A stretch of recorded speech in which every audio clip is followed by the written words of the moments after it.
Hello everyone, and thanks for watching. This is your 5-minute edge on surviving and thriving in summer camp. This video is made possible through a partnership between the Wisconsin Out of School Time Alliance and the Wisconsin Department of Children and Families.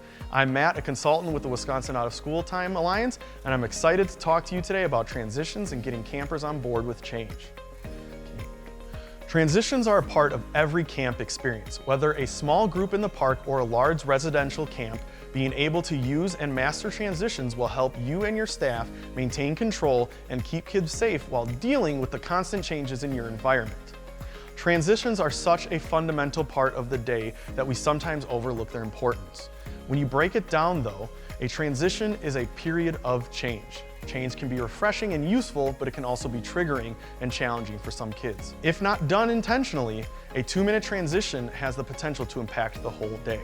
There are some key areas to think about to help things run smoothly. First, consider the environment and the context. Ask yourself, are the children in a safe space for me to conduct a transition?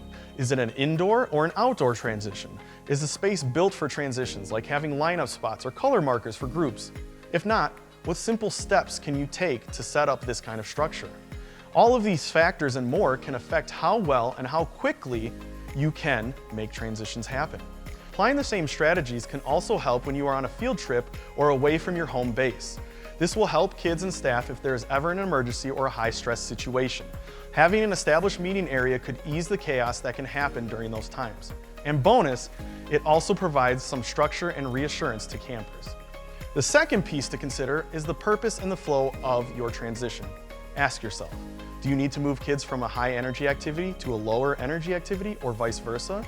Is a transition with the whole group necessary, or can you send small groups to take care of something and avoid a large disruption?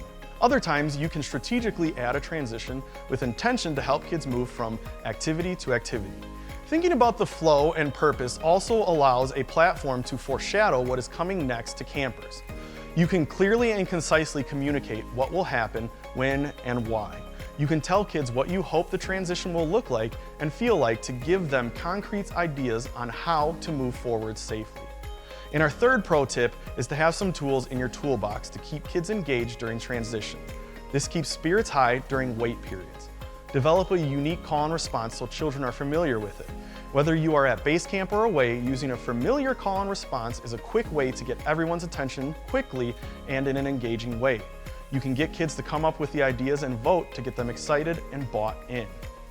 Play around with getting loud and then quiet to get the group to a place where they can take instructions. Other ways you can engage kids is by playing games, allowing them to exercise their bodies during a transition, as opposed to traditional straight line.